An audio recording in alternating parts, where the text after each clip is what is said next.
اور اب جیسے آپ کو پتہ ہے کہ عمران خان نے جیل سے یہ ذمہ داری دی ہے محمود اچکزئی اور دوسرا اپنا علامہ راجہ ناصر عباس صاحب کو کہ آپ لوگ فیصلہ کریں, آپ لوگ بتائیں, لوگوں کو لے کے چلیں, لیڈ کریں احتجاج کو. تو انہوں نے جو ہے وہ وہاں پر انہوں نے بھی خطاب کیا, اچکزئی نے وہاں پر پشتو میں خطاب کیا. یہ عجیب سی بات تھی کہ بھئی پشتو میں خطاب کیوں, اردو میں خطاب کرو تاکہ سب کو سمجھ آئے. باقیوں نے بھی دیکھو وہ سب پشتون تھے جو وہاں پر اردو میں خطاب کر رہے تھے اور اردو میں ڈھولکی بجا رہے تھے. ان کی خاص طور پر ڈی جے والے بابوں کی تو بہت ڈھولکی بجائی ہے, ایسی کی تیسی پٹ کے رکھ دی ہے انہوں نے. اور وہاں پر جو جنید اکبر نے لتے لیے ہیں, اس نے کیا کہا, میں کہتا ہوں کہ اس نے ایسی کی تیسی تو پٹی پٹی ہے ان کی, بیڑا ان کا غرق کیا ہی کیا ہے. ساتھ ایک میسج بھی دیا. کیا میسج دیا اس نے, ذرا سنیں. ہمیں ڈرانے کی کوشش کر رہے ہو, دیکھ لے یہ لوگ ڈر گئے آپ سے.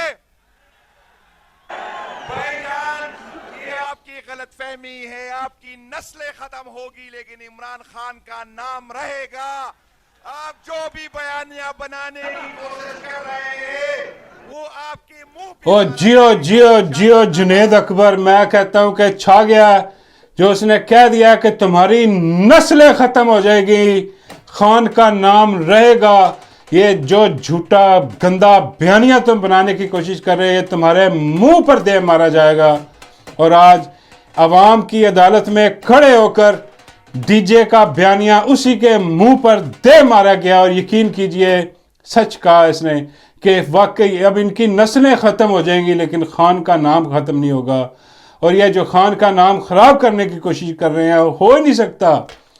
یہ ان کی نسلیں ختم ہو جائیں گی, یہ نہیں کر سکیں گے. یہ 3 سال سے یہی کوشش کر رہے ہیں لیکن نہیں کر سکے. اور یہ تب بھی فیل تھے, یہ اب بھی فیل ہیں. اور یہ خود نفرت جو ہے وہ سمیٹ رہے ہیں اپنے لیے. اور ان کے لیے نفرت جو ہے اس جلسہ گاہ میں دیکھی جا سکتی ہے. اور نہ صرف یہ جلسہ گاہ, پورے ملک کا ریاکشن دیکھیے آپ کہ جب انہوں نے ایک اتنے بڑے لیڈر کو سیکیورٹی رسک قرار دے دیا, اس کے بعد پورا ملک کہہ رہا ہے کہ یہ خود سب سے بڑے سیکیورٹی رسک ہیں.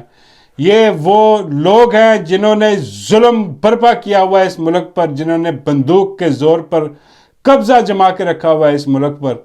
اور جناب یہ سلسلہ جو ہے وہ آگے چلا, اور آگے چلتے ہوئے جیسے ہی سہیل افریدی آیا تو اس نے ایک نیا نام ڈی جے والے بابو کو دے دیا. ہائے ہائے, اب اسی نام سے پکارا جائے اس کو جو نام سہیل افریدی نے دیا. کیا نام دیا ہے, اس نے کہا ہے کہ یہ سیاسی کوا ہے, بول رہے ہو تیرے. اور یقین کیجئے کہ جیسے ہی اس نے یہ نام دیا تو ڈی جی کی تصویر آپ کے ذہن میں بلکہ سامنے لگی, دیکھیں اور پھر کوے کو دیکھیں اور پھر ڈی جی کو دیکھیں پھر کوے کو دیکھیں تو ایک ہی لگتا ہے کام. کہ اس نے ٹھیک کہا کہ یہ سیاسی کوا جو ہے, ہاں یہ سیاسی کوے اس نے کہا.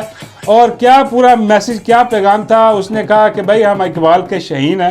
ہاں ان جو سیاسی کوے ہیں نا ان کے منہ ہم نے نہیں لگنا, ہم نے اپنا مقصد جو ہے وہ اس پہ نظر رکھنی ہے.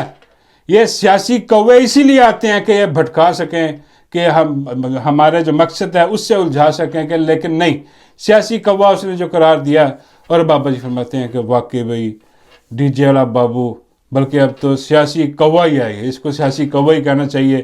کیونکہ جو سیاست اس نے آ کے کی وہاں پر, جو بغیرتی بے شرمی اور ڈھٹائی کے ساتھ یہ وہاں پر آ کے جو بولتا رہا جھوٹ پہ جھوٹ, اس کا جواب آج اس پورے جلسے نے بڑا بخوبی دیا اس کو.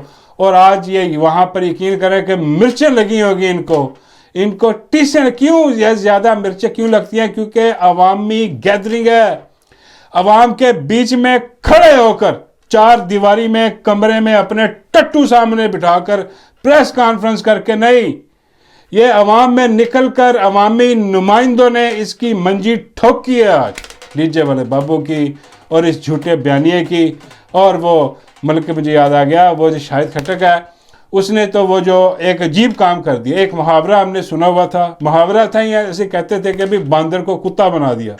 اس نے کر دکھایا آج وہ جلسے میں کھڑا ہو کے اس نے وہ ڈنٹونک والے باندر کو کتا بنا دیا.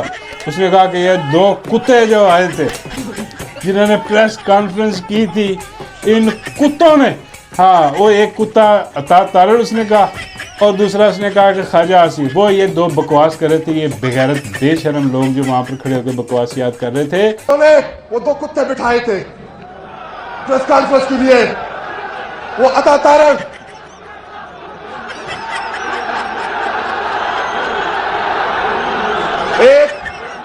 ایک عطا تارڑ اور دوسرا خواجہ آصف.